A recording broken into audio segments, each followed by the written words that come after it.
Hello, everyone. Just letting everyone get in, get situated. Good morning, good afternoon, good evening. Brian and I are so excited to have you here and joining us for today's Marketing Leadership Roundtable. We're really excited to connect and bring executives and leaders together to talk about the burning questions, be able to build and interact with one another and really help us all be successful and lift each other up. I'm really excited. We have Brian on today.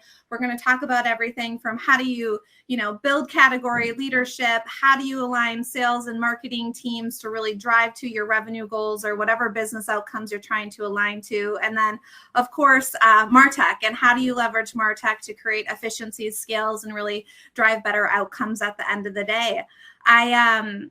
First, want to go over some housekeeping. So you are in On24's platform right now. This is specifically a forums type of event. So it's a little bit different. It's a little bit more intimate for the audiences. Just so you know, we have a chat. We would love for you all. I see people in it already chatting away. Chat, interact with each other. If you have experiences or answers to questions, feel free to add value. That is what this is all about. Brian and I will also be looking for questions in there. So if you have questions for either of us or just for the group to kind of talk about, please submit them. Let us know where you're from. If you have specific questions, you're having tech issues, or you want On24 to follow up with you, or you want ZoomInfo to follow up with you directly, put that in the Q&A module at the bottom of kind of this screen. And then finally, kind of the last two things to think about or to see in this experience, we have related resources. So you can get a demo of how you can replicate this experience that you're in today. You can link out to all of the assets that you might need that we might cover. And then we're going to have some polls going on to get direct feedback from the audience so you can really benchmark and baseline where you're at and where others are at who are on this call. I think we're going to have hundreds of people on here today. So it's going to be an awesome, little bit less than an hour to spend. With that, I'd love to kick it off. I'd love to, I can quickly introduce myself. I'm Callan Young. I am the CMO here at On24. I'm coming to you with probably pure B2B tech experience in the marketing world, a bunch of different industries, verticals, things like that, products that we're selling. And I'm excited to be here today and to be really partnering and spotlighting Bryan Law. Brian, do you want to introduce yourself to the group? Yeah, Callan, thanks for having me. So my name's Bryan Law. I'm the CMO at ZoomInfo. I've also spent a lot of time in tech at companies like Salesforce, Tableau, Google, and others, and actually spent about half my career in management consulting. So I also have a bit of a strategy background. For those who aren't familiar with ZoomInfo, you potentially know us for the fact that we have #1 intent in B2B data. You probably don't know us as much for how we turn those into insights and let you leverage them through our engagement platform across sales and marketing. So we do have an ABM platform, as well as a number of capabilities on the sales side, conversational intelligence, sales enablement, engagements, and then also the ability to automate all of those through workflows that you can use across sales and marketing. So a big focus for us is how to help teams scale and drive efficiency. But really, really excited to be here. Awesome. We're excited to have you here. To quickly kind of go through today's agendas, topics, we're all going through different stages of where we're at in our category, right? Depending on the types of companies we're at, we're definitely going through evolution. Some are starting categories, some are laggards in the categories, right? Some are leaders in the categories. So we're really going to dive deep into that. Would love your questions around that. We're going to really talk about marketing outcomes and sales and marketing alignment. And then, a focus and a passion of both of ours is really that Martech strategy and how to get the most out of it. So we're going to warm you all up with a poll question. How aligned are sales and marketing on pipeline data and really those outcomes? And then I'm going to transfer over into our category leadership section here while we are letting you all fill in here. Let's see kind of what the poll is coming back with right now from a results perspective. All right. So we've got about 80% somewhat aligned, not on the same page, kind of in that blurred area, Brian. And then we've got about 15% of people who are very aligned. Data and intent, do you want to are you surprised by that? Are you not surprised by that based on how the customers and people you talk to? Yeah, and I'd say unfortunately not surprised. So we spend a lot of time going out and talking to our customers, which are marketing leaders, sales leaders, And one of the big things that we're finding that our customers are struggling with is that alignment. And normally the sort of the first piece to try and get aligned on is, are you even trying to solve the same goals? And then if you are, how do you measure them? And are you aligned on the measurement? And then the third piece, obviously, is then what are you doing in an aligned way to try and achieve those things together? And certainly over the past few years, there's more of that first level alignment, but a lot of companies are getting stuck on, which part of the funnel do they want to take responsibility for in measuring, and then how do they work together, and then how do they measure and hold each other accountable? And in the vast majority of companies that we're talking to, unfortunately, haven't made it all the way through. And so that's why there's tons of opportunity, and I think opportunity for companies like us, where we're trying to help bring sales and marketing together through technology. Yes, and this is going to be a hot topic that we're going to talk to throughout today. So hopefully we can give some good tips, tricks, what we've seen, successes and failures into this as we're kind of going through this conversation. So flipping to kind of the first question on a category, and where do you fit in it? What are your goals? Because you have different marketing techniques and tactics and strategy based on where you're at. So Bryan, maybe just start with, where is ZoomInfo within kind of, how do you look at the categories? How do you approach this? How do you kind of break it down and think about it first to give an understanding for the rest of kind of our section on this? Yeah, and so we kind of span the gamut. We're and just came out with some G2 rankings. I mean, we're in a host of categories, and actually showed up in I think 150 or so different grids. So that means there's a lot of different places that we're competing in. So some of those, and many of those, in fact, we're number one. So particularly on the sales side, from a data perspective, for intent data, we're number one across sales and marketing. But there's lots of areas that we're sort of earlier in our journey. Last year, we launched an ABM platform that we're still trying to educate the market on. And then more broadly, we're actually trying to create a new category of go-to-market. Where we see the market going, based on a lot of our conversations with customers and analysts, is sales and marketing using similar technology that allows them to work together, to go to market together, and actually scale and automate together. And those take slightly different motions, but I would say sort of the core of all of that is you need customers to know who you are and what you do. And so if folks aren't aware, I really, really like the research that comes out of the Ehrenberg Bass Institute. They wrote the book, How Brands Grow. And it really says you need to start with who your buyers are, what are the buying situations that they're in, when they're in those buying situations, what are the thoughts, feelings, and emotions that get triggered for them. So essentially thinking of it as their brain and the different neurons that are being fired and the nodes that are being triggered. And then how do you attach your brand to those individual category entry points, as they're called. And so that's something we're trying to do across all of those different areas. We're emphasizing a little bit more on awareness and things like ABM, and a little bit more on really trying to hit home our key messages in areas where we're more well-known, such as in sales intelligence. Awesome. Speaking of category creation and clarity on brand, we're getting some questions in the chat. Is On24 ZoomInfo, and is ZoomInfo On24? We are not. We are separate entities. We are separate companies. We just wanted to, we are very passionate about marketing technology. On24 has been running our executive roundtable. So we asked Bryan to join us, being a leader in the space and being a senior executive, to really give us his hot take. We definitely complement each other from a technology perspective, but that is some of the questions that I see coming in. So I just wanted to address that for the greater group with the questions that we're getting. Yeah. We are customers of each other, though. So we definitely do benefit from taking advantage of each other's technology and data and platforms. Correct. Yes. When you think about kind of, brand and the importance of, really driving where you want to go in the category and differentiating yourself, how have you seen success breaking through that competitive noise, right? You talked a little bit about how you're in 150 different areas, and how do you drive that consistency? Can you give some more details and tactics there? Yeah, sure. So an idea I really, really like is this concept of being consistently distinctive.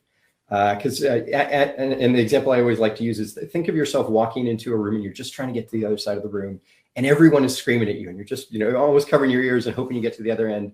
And one of the challenges that we've had as ZoomInfo is, we've had 10 people in the room also screaming over each other, talking about, hey, did you know that ZoomInfo does this and it does that? And so we're really trying to narrow and focus our messaging aligned with what I just talked about, starting with customer, the buying situation, What are those category entry points? And then making sure we're getting that across in all of our different communications. And then another piece of research that I really like, and it resonates with me, and I've done testing now at a few companies that's borne out that this is true. When you're thinking about getting in front of customers, I think we probably disproportionately think about being differentiated. And really what we should be thinking about is being distinctive or standing out. Because what we found, and again, the Ehrenberg Bass Institute has found across industries, is that largely our buyers are similar with our competitors, and the way that people think about us and our competitors' customers think about them is very similar. So we're actually really branded versions of the category, which means you need to be the one who stands out when people think about the category, rather than really emphasizing why you are different than your other competitors. And so that's a lot of the way that we're thinking about it. I joined back in the beginning of July, and so some of these things we're still trying to put into practice. And hopefully you'll be noticing more and more as it becomes apparent that we do many, many things beyond data and really help you engage with customers and do that same scaling and winning faster through our automation capabilities. And I think one thing as leaders, kind of for the leaders and the managers who are on this call, I think, especially from a DG perspective, demand gen perspective, we always want to do like the next shiny thing, or we always want to change and we always want to evolve. And we should be encouraging our demand gen teams to really drive that culture of accountability and optimization. But how are we doing that in a way that continues to still have us have a distinctive voice? And a distinctive brand that's consistent in the market to really help fuel that, right? Like we can change the titles on things. We can change kind of the programs that we create and make, but also and always making sure that it has that look and feel or consistent message. And it probably has to stick for years from a consistency perspective when we're saying it, not weeks, not months, but really making sure we're taking a gut check on that to make sure we're kind of rising all tides in that. Yeah, and so yeah, 100%, and a few things. So something I've noticed here at ZoomInfo, I noticed at Tableau, at Salesforce as well, is many times some of our best assets are ones that have actually been around for a few years, and you think, how could that be? That's stale, that it's not going to work, and it's certainly proven out to be the case. And I mean, at the end of the day, things have changed. We've gone through the pandemic. It has made us more digital, as an example, but ultimately we are trying to market and sell to people. And people have been around for a little while. And so I think one of the really great examples of that, there was a book in the early 1960s called Reality and Advertising. And it talked about this same principle and actually had very, very similar outputs to sort of more research, whether that's through the Ehrenberg Bass Institute or Wharton's Neuroscience Initiative, which is you really need to have that repetition, not only to an individual, but actually across individuals. And when you try and create too much segmentation in your messaging, you actually end up degrading your efficacy. And so there's a sort of a temporal component, but also across people and across companies where there is a lot of benefit for that consistency and holding true. That doesn't take away from the fact that you can try different ways to get that message across, and obviously test and iterate and see what works, but trying to stay within sort of those same overall sort of visual guidelines, messaging guidelines is really key and important for your company. Yes. I was just looking through the chat. We don't have any kind of questions, I think, around kind of category leadership. If you do have one, feel free to submit it. The other kind of middle part of the agenda that we wanted to talk about, and it goes a lot with the poll that we were just talking through, is sales and marketing alignment and really driving to those revenue outcomes. We have another poll kind of for the audience, and I think that this goes in the spirit of how are we aligning what we're doing.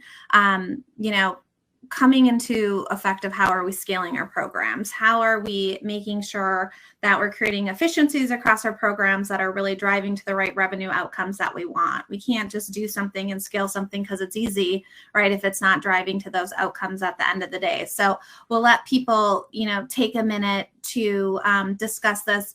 Bryan, why don't you, while people are taking this poll, just kind of explain to the team the structure of your kind of your marketing to sales handoff there, and maybe how that works and what you feel you're aligned around. Yeah, and so I think about that in sort of two ways. One is from sort of a how are we getting aligned, and then sort of the second piece is like literally where people sit and sort of the organizational piece. And so maybe touch on both of those. So at the end of the day, and I mentioned this, the sort of objectives and that alignment piece of what you're trying to solve for is really, really key. And then looking at the same data is really important. I'm surprised how many customers that we talk to. I don't know if this resonates with the audience, but ABM programs, sales will have their own ABM list, marketing will have their own ABM list. It's going to be really, really tough to be able to achieve those things together unless you are looking at your world in the same way. And so that's going to be a really, really important one. And then how you think about performance. And so something that we leverage in addition to thinking about the top of the funnel and then pipeline and ACV is how are you thinking about efficiency across that entire pipeline? And so metrics such as if you're using ACV or revenue at the bottom of your funnel, something about like an ACV per MQL or ACV per demo or whatever is that full funnel way of understanding how things are moving through. And then you can figure out, are you making incremental improvements over time through that? And then how people sit from a structural perspective, Callan, as you mentioned, I do think is really important. There are lots of different ways it can work. One of the things that we definitely advocate for with our customers and we've seen work is this idea of having some centralized analytics across the two or some centralized operations across the two areas. So whether you call that a RevOps team or something like that, but it creates a bit of a sort of a Switzerland that can say objectively, this is how things are performing. This is what we're seeing. Trying to create some consistent processes or automation across the entire go-to-market organization can be really helpful. And then I know an area that's always up for debate is where do you have that SDR or BDR team sit? And at least for us, we have that sitting within sales because we see a lot of benefit from a career development perspective. But a lot of their scaled outreach we're responsible for in marketing. And then we work very closely together to see how things are performing. And I know, Callan, it's a little differently than how you have things set up at On24. Yeah, I think we translate with the same spirit at the end of the day. So the metrics and the KPIs, I always, when we saw on the first poll, the alignment had areas of opportunities across the team, right? We're seeing in kind of these poll results right now that we think, teams are somewhat effective of scaling their programs or they're looking for, areas of opportunity today. I like to take a step back and think about, okay, this month or this quarter, what does sales and marketing agree on as success, right? Like what can we do as a team that we can celebrate together or that we can fail together to really help us start to practice that alignment, understanding and communication. So we align on qualified pipeline. So meetings, pipeline, opportunity that is qualified and what the sales team wants, which fits into their ideal customer profile. That's what we define our program success on. So we're able to generate enough pipeline in order for us to have the coverage that our sales team needs. And is it converting to revenue at the business percentage rate that we want? I think kind of to your point, when we back that up, how many leads, how much engagement is happening at our target accounts within our ICP? We definitely really use and partner with ZoomInfo in that way and really kind of back channeling that then into what are the programs that we need to do to be able to really engage with our key accounts and our segments that we're going after. Brian mentioned the SDR org. If you're a tech leader here, there's a lot of research and I'm passionate about it because I love to lead SDR teams, but that's not always, what the marketing teams are focused on or not, right? And I think, I think that said the most recent study, 40% of SDR orgs, sales development rep orgs, business development rep orgs, report into marketing. So it's pretty close to 50-50, 60-40, but what gets me most excited at the end of the day, it doesn't seem to matter where they sit. Brian has a successful model where they fit in sales and On24 has a successful model where they sit with marketing. So I think it's really important of like, what is the definition of success and how are we aligning on that and doing that? Let me see, I'm noticing people are really in the chat and in the channel talking about, how it's important to have that alignment of revenue teams, things like that. Have you done any like tactics or strategy shifts, Brian, specifically into how you're driving those better outcomes for the revenue team in partnership with sales and marketing? Yeah, yes, definitely do. And just, I noticed one of the people who commented about using too many acronyms. So we'll be thoughtful on that one.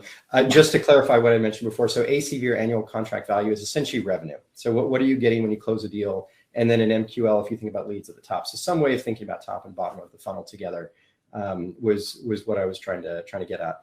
And then Callan, to your question in terms of how are we effectively supporting the revenue teams and sort of driving driving that alignment. So something that I'm really appreciative of, both our CRO, my CRO and myself, we both report into the president for our company, as well as our head of customer success and customer experience. And that's I think a very powerful aligning function. We actually just came out of a meeting for his staff. And we're constantly talking about what are we doing to improve customer experience? What are we doing to drive sort of net new business? What are we doing to drive NRR? And just having sort of that constant check-in is, I think, really, really key. And the fact we're all thinking about the business in the same way is critical. And at the end of the day, what we care about is how much new revenue we're bringing in, or new ACV, and then how much sort of overall revenue, and that normally is a function of NRR or net revenue retention, a combination of essentially your ability to renew and then grow your customers. So I think that piece is really important. We meet on a weekly basis and go through every stage of the funnel and see what is working, what's not working, what's changed week over week, how are we trending versus our target versus the month. So that piece is really, really important.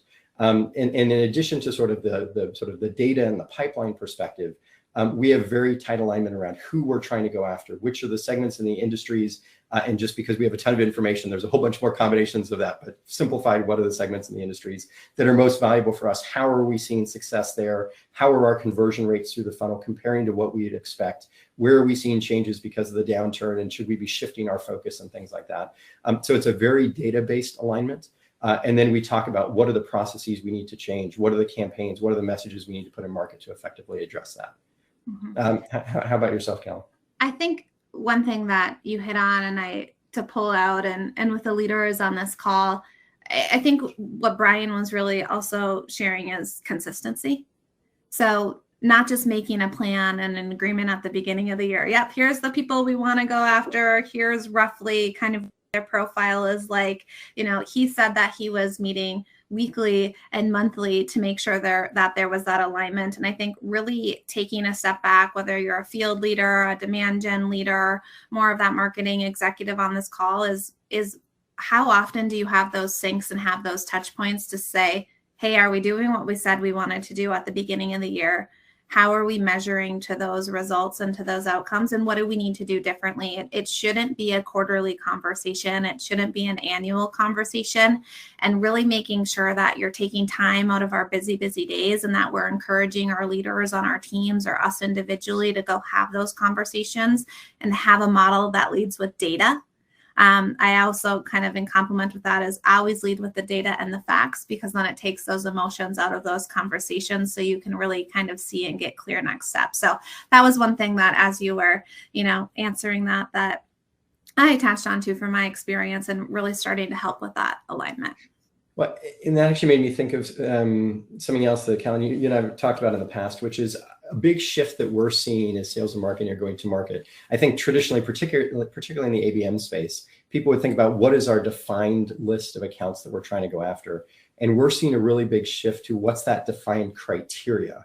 So what are the types of accounts that you want to go after? What are the types of people that make up your ideal customer profile?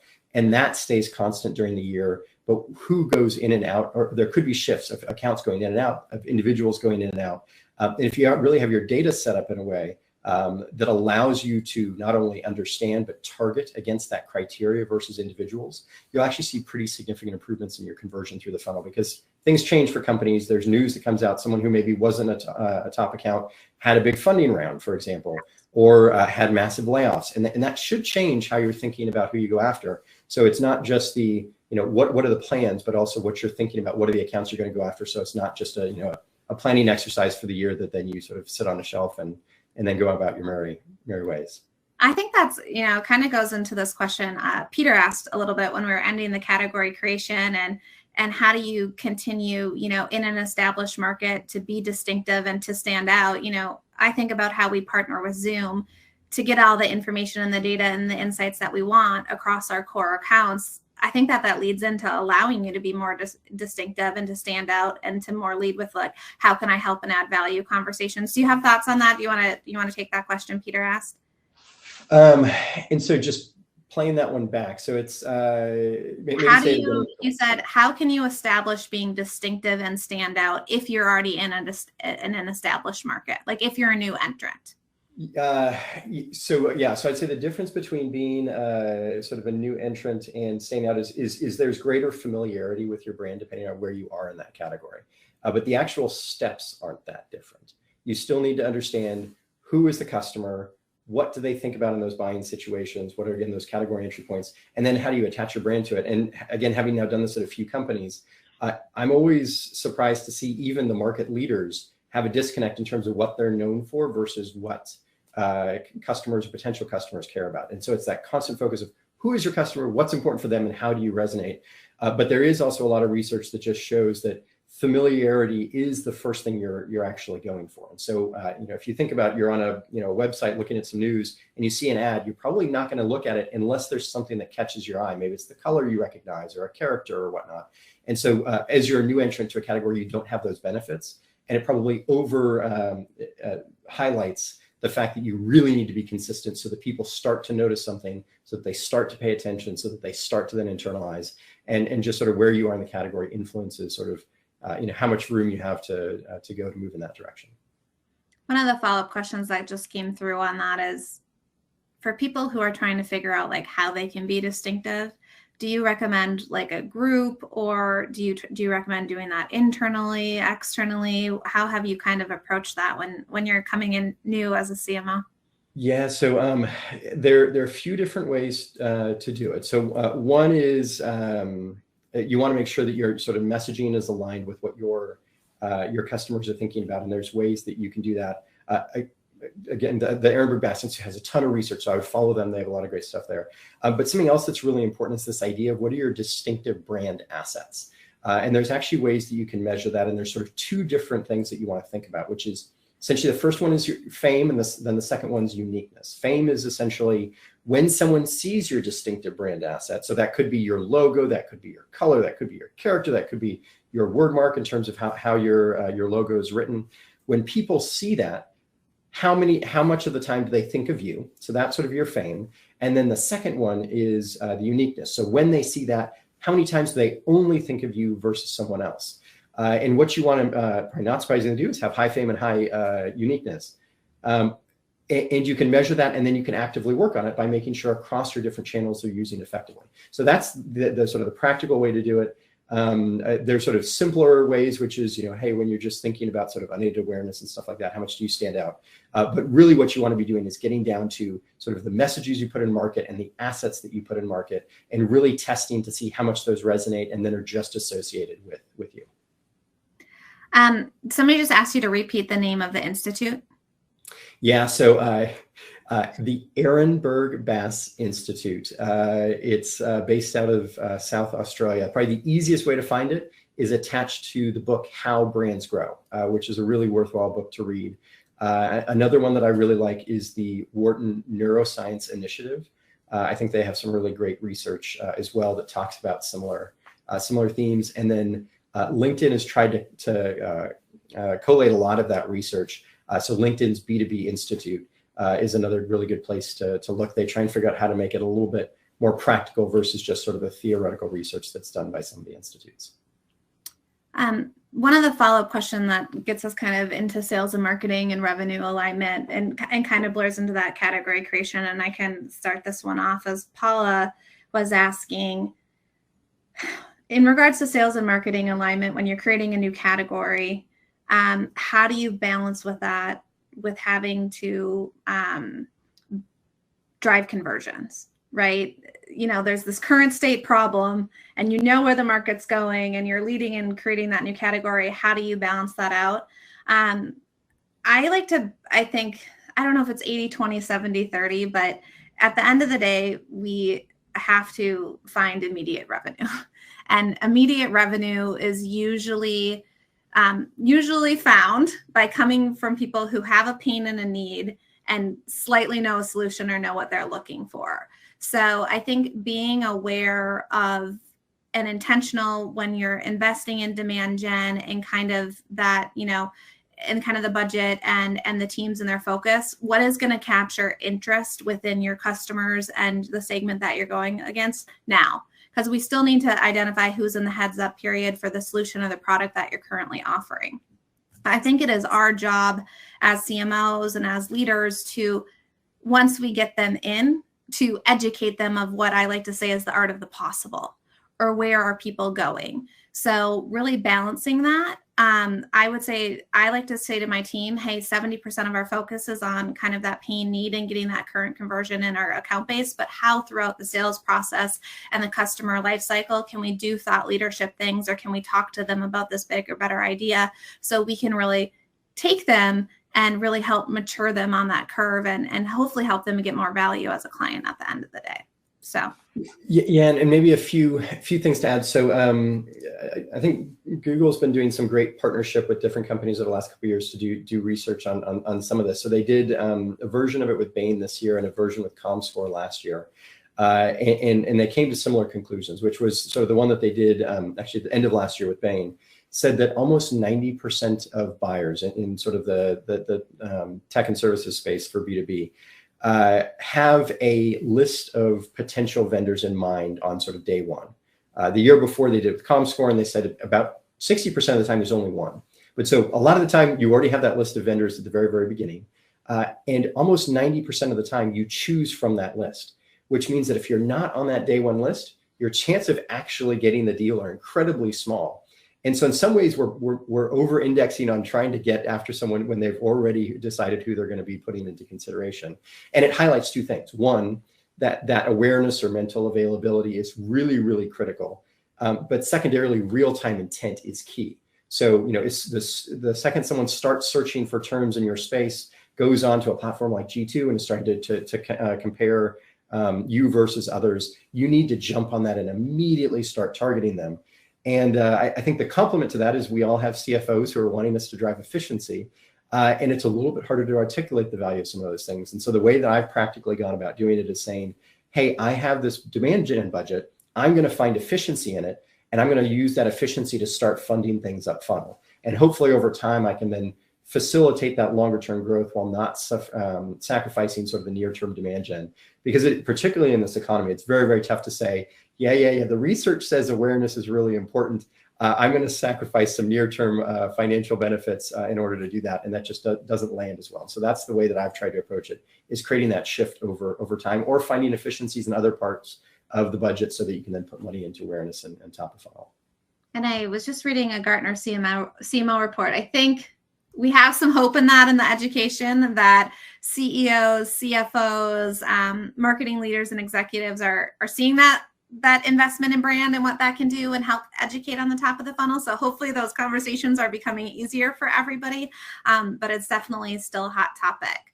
Let's, to be respectful of time here, we have one last poll question, and then we wanted to kind of switch the conversation and talk about Martech. So what is your top priority for optimizing your program? So what are you trying to do? I think that goes into how are we aligned with our sales and marketing teams, and really what are those outcomes that we're trying to drive to the business? I'm going to close this. Hopefully we still got people answering quickly and engaged. A lot of top of funnel stuff, right? Or top of funnel from like a demand gen perspective. Increasing lead volume came in at 12%, and then the need to increase conversion rates, because we all know on this call, we can't just go get more and more pipeline. We can't just get more and more volume at the top. We really need to figure out, focus in on who we want to target, and figure out how can we increase those conversion rates through to revenue. And it's interesting that there's 0% of the others. I don't know if it's because I closed it quickly or what. Are you surprised by any of this, Brian? Or practically, that's what we're getting. Many of us are getting measured on today, and so I think that's what understandably we're looking to. I think one of the things that comes up a lot for me, and in fact, some recent conversations I've had with CMOs, many of us are coming new into the role, and we just have a ton of technology. And much of it we're not using. It's certainly not integrated. Ascend2 actually did research for last year, and the lack of integration is the number one reason why companies will stop using technology. So it's something that for all of us that do have tech platforms is really important, is to make sure that those integrations are there, that it's actually being leveraged. But what I do find is people have so much tech, they don't know what to do with it, and they're not sure where to start. And my recommendation is always, what are the core objectives you are solving for? So if it happens to fall into conversion or sort of lead generation, or getting sort of reach across your different channels so you have consistent customer experience, figure out what that is, then figure out what are those core sets of technologies that you want to start with first, and make those, your 3 to 5 baseline elements of your tech stack, and then really build off from there. I think sometimes we get a little too optimistic about how many technologies we can bring in, how many we can manage, and we just practically don't have that ability. And so we're seeing a shift towards more tech stack consolidation. Again, the market always goes through point solutions versus consolidation. And we're starting to see much more of it across sales and marketing. And actually many times marketing trying to adopt what sales has, just because it practically, it's a much larger organization. It has a lot more sort of individual ways that sales is going about things. Marketing's a little bit more scaled. And so it's practically much easier for marketing to adopt what sales is using. And that's where we're seeing a lot of the market moving right now. I definitely agree with that as I'm coming in, and I've really noticed even the shift over the last 5 to 6 years of when we're bringing in technology specifically for a demand gen team, and you go to the sales team, they're like, we're not logging into another tool, another technology. So how are you, what are those 1 or 2 or 3 really key strategic tools that are going to help you achieve that alignment and drive to that success, that reduces the amount of logins, that provides clarity for teams to be able to be agile and to make decisions from there? And also, how can you do that up the funnel too, for kind of your digital and your tech stacks and things like that? Like, I think this experience is a good example. We're getting a lot of branding in it. We have the ability to link out to thought leadership content, take polls, get insights and information, but then this is automatically going to pipe into our systems to be able to show that one unified view to be able to take action on. So it's a good example of how you can maybe have less tools to be able to really, streamline that. When I think about how we use ZoomInfo, we are customers of each other. We have one platform to really help us be able to make decisions around unlocking the insights around our key accounts and how we want to follow up, how we want to attack them, how that then allows us to engage with people in different ways and in ways that are distinctive and stand out based on the insights that we get, and then ultimately helping us increase our conversion rates to be able to win those customers at a faster way and in a more automated and scalable way. So I think applying that to the conversation is definitely important. So yeah, and then something else I wanted to call out, because it's not necessarily a technology, but it's a process that I would encourage all of you, if you're not doing, is to think about what are the plays or sort of the repeatable, scalable motions that you're doing across sales and marketing. And certainly technology can help with that. But first you need to think of, what are the goals you're trying to achieve? Who are sort of the accounts and individuals you're wanting to go after? Which are the plays that work best? And you should, actually many times go and look at your sales teams, you're sort of within marketing, like what are the things that are working most effectively, and try and scale it. And then figure out how to do that in an automated fashion. And so something that I did want to call out, we have essentially created a free resource based on the plays that we use internally and our top customers use. So if you go to zoominfo.com/plays, essentially those are all of the plays that we use and work really, really well. And we've actually, for those of you who are customers, we've embedded those directly into the platform so that you can leverage them and really try and automate a lot of your motions. But even if you're not a customer, you can go to the website and they're all there. They tell you exactly how to set them up and how to think about the different components. And again, that's zoominfo.com/plays with an S. We found it to be a really helpful resource to complement whatever technology you're using in your go-to-market. How have you used, and take this question how you want, like how have you used data and technology to drive reliable outcomes, to create predictability, or the inverse of that in a way, or complement to that? How do you use technology to validate that it's working?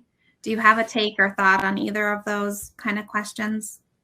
So certainly use data a ton, both to help figure out what we should be doing and what's working best. I always think about data in a few different ways. So who are descriptively, who are the customers you should be going after, to intent, also from a, what are they using from a technology perspective?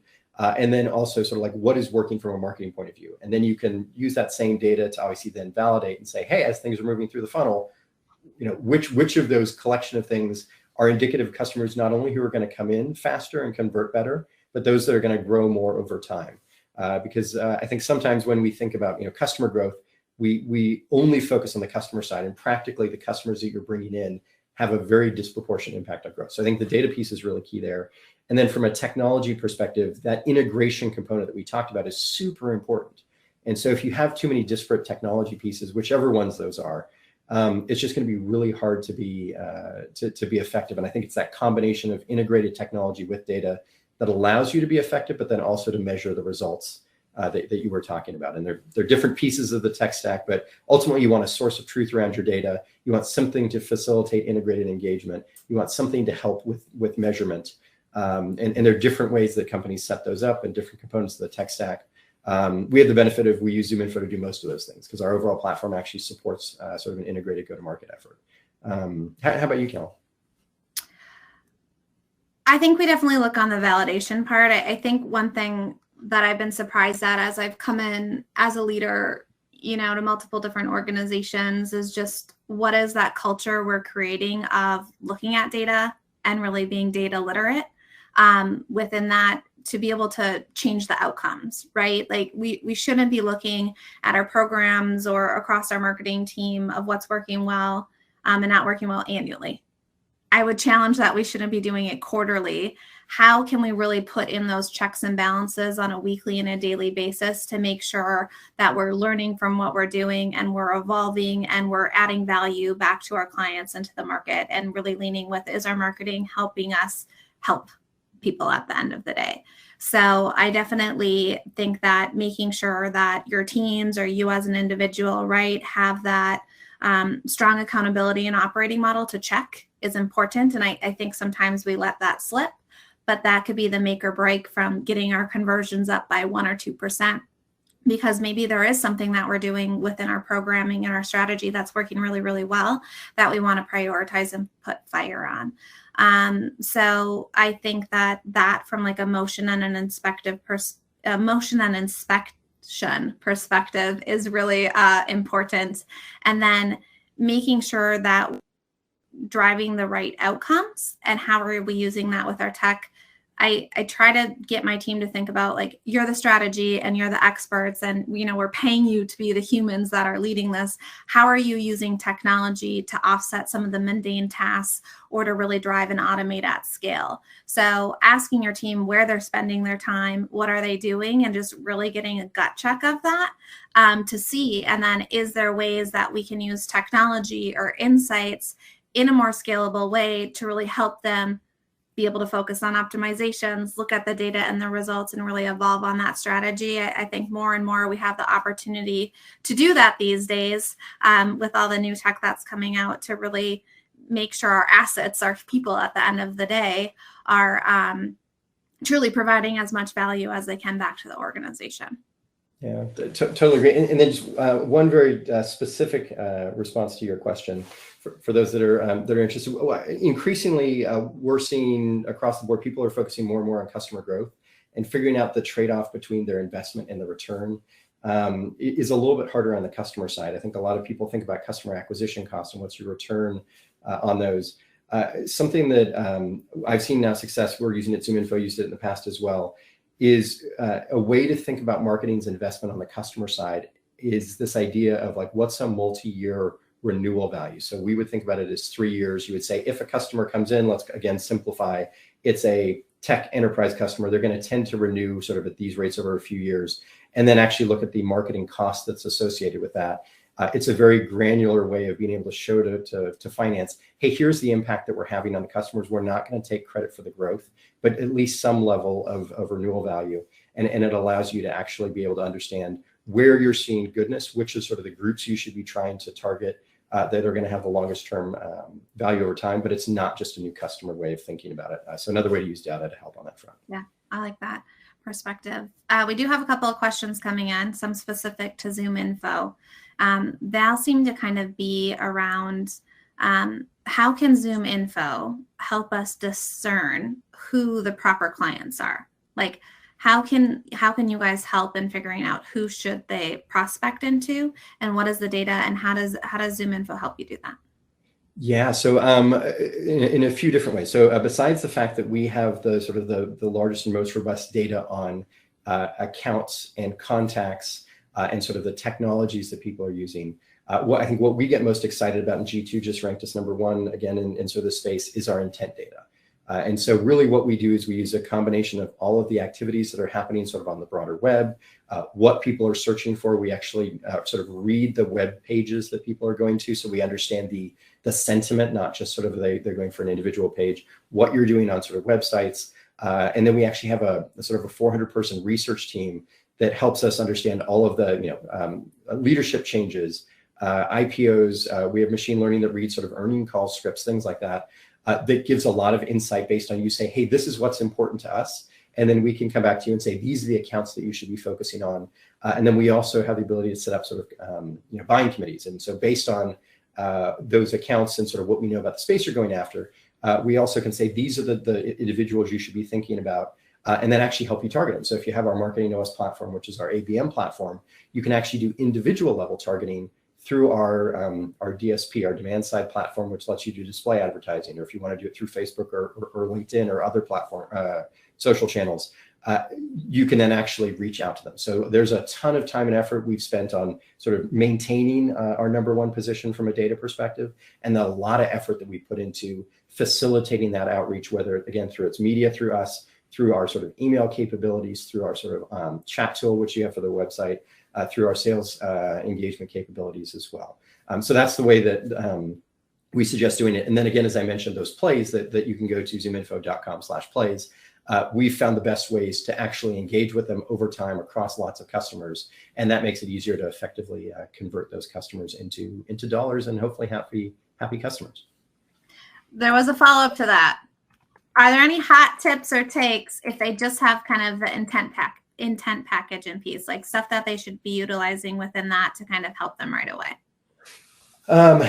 Yeah, sure. So certainly intent is sort of a big component in figuring out what you want to go after. What I would say, if you don't have intent, you do have all of your own data, which can tell you which are the collection of accounts that tend to perform better. And I would say certainly look on the new customer side and see which ones convert through the funnel. But really importantly, look at cohorts of, within the first year, within the second year, which combinations grow really well. And it depends on your industry. I'll give an example of sort of a data point I always like to pull out. Within the hospital space, one of the things you can see within our data is how many hospital beds they have, because within that area, that is a really, really important metric. Or if you're selling to sort of sales and marketing for us, what's the size of the marketing ops org versus the overall marketing organization? You can figure out what collections of those data points are most indicative for you, and then use that as a way to then determine which accounts to go after. Obviously, intent is a level on top of that, which makes it even more powerful because you can see who's in market versus not. But just that baseline data can be wildly powerful if you know which are the components that are most likely to indicate a new customer or growth over time. Yes. Kind of pulling back to actionable insights and being able to drive people through the customer lifecycle, whether that's prospects through the funnel to close, or, Dan, I'm adding onto your question, right? After they're a client, what is that lifecycle and journey they take? This is a hot topic. I'm sure it's a passion point for a lot of people on this call. How is Martech evolving or converging into RevTech? Are these solutions that companies should consider exploring deeper? And basically, what are our thoughts on RevTech versus marketing tech? I can start off with just like orienting the group on this call in regards to like what we could define Martech as and what we could define RevTech as. So Martech, I would say, is technology that focuses on marketing activities and executing things within the marketing ecosystem. Where I look at RevTech, and I'm really excited about it, and I've worked with some awesome revenue operations teams in my career, is really using revenue technology to be the center of uniting the data and insights to unlock and uncover the entire customer and revenue lifecycle. So whether you have a revenue operations group who's giving you insights and context in this, or to other teams and organizations who have ops teams siloed and separate, I think the ultimate goal is how do you really unlock that data layer and insights. So It's a hot topic. Bryan, do you have any comments or thoughts on this topic? Yeah, a few. So we've done a few sort of CMO and marketing leader sessions recently with Bain, where they shared some of this research, which I think is important for us to think about, which is if you look back over the past 20-ish years, normally the points where companies essentially leave their competitor set behind or makes disproportionate growth is in downturns. And it's normally because they force some form of reckoning around what you can and can't do. And some companies, either stop spending or freeze in paralysis or try and do everything. And other ones get really focused and try and figure out how to leapfrog the market. The thing that we're seeing right now in this current downturn is this push for sales and marketing, and maybe consolidation is a stronger alignment. And how do you find efficiencies across both of those organizations? And so it's happening at a structural level. I saw Gartner and Forrester both did a report at the end of last year saying that they expect by the end of the year, a significant chunk, I think it was more than 20% of marketing demand gen functions will start reporting into sales. Don't think that's a good idea, but I think it speaks to the fact that there's this real push for sales and marketing to come together. And an important component of that is technology. So it's data, it's technology, it's processes, it's people. And that's really where we're seeing the market going. We're hearing analysts asking us about it a lot. We're hearing customers ask us about it a lot. And so I think we should all be thinking, how do we better integrate our motions across sales and marketing? And so that we talked about the category creation, this idea of go-to-market technology or revenue technology, I do think is going to be increasingly important. And just wanting to make sure that marketing has a seat at the table. I think the more that we can try and integrate with what sales is doing to influence their activities, to help their success, to help our broader success, that's going to be just the way that the trends are moving. That's what we're seeing in the marketplace already.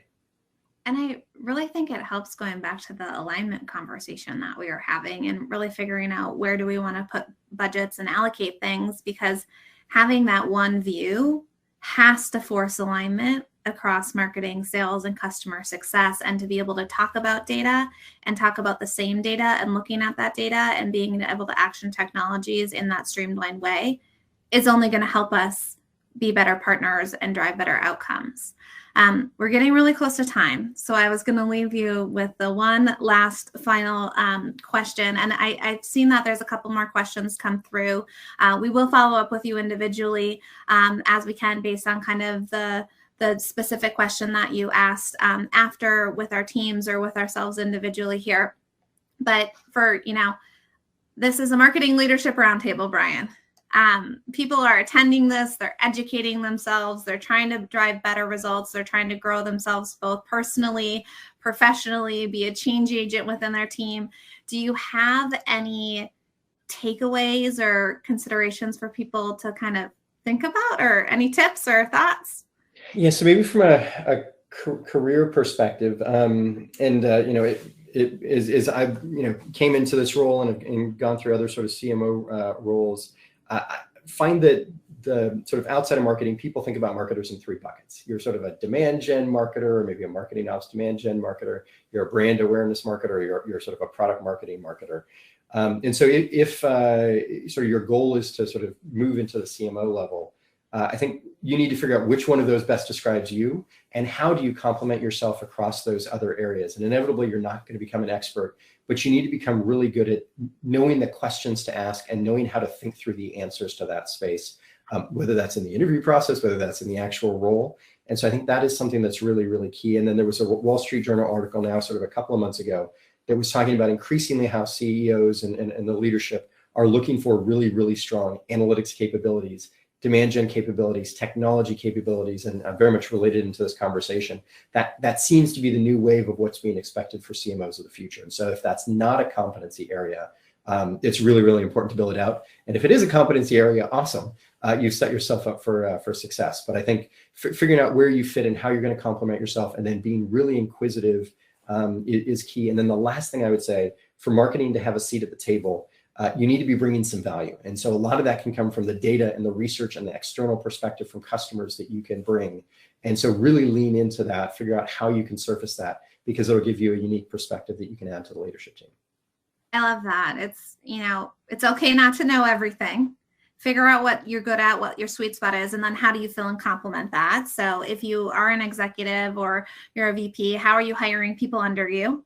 to help make you smarter, right? Hire smart people, get out of their way, learn from them, know the data. Data literacy is key. And I think I would circle and round that out with, it's also not what you do, it's how you do it.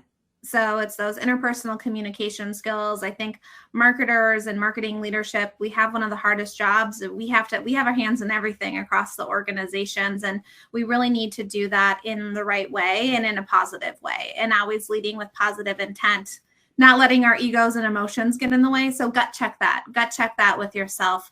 You know, how am I going about this? You know, people are having a worse day than you. So are you showing up in a positive mood and mindset and really trying to drive to those outcomes? Man, I think if we take those 3 things, we just could be like a killer human if we could embody that at the end of the day. So I love it. Yeah. Well, we are at time. I thank everybody for joining us and for being here. Thank you, Bryan Law, CMO of ZoomInfo, for joining us today for our executive roundtable. And one thing I would be beside myself if I didn't say, Bryan and I are doing a change agent webinar series. So I believe it's within the council and the views. If you want to send your team to hear from Bryan and I, if things that we were saying were resonating or things that you're trying to do within your organization, send them to the Change Agents webinar, ask them to register. They'll get some insights, more kind of tactical insights, I think, from Bryan and I. But we would love to have them there. I'd love to have your teams there. And with that, thank you, Bryan, and thank you everybody for attending. Thanks, Callan. Thanks, everyone. Bye.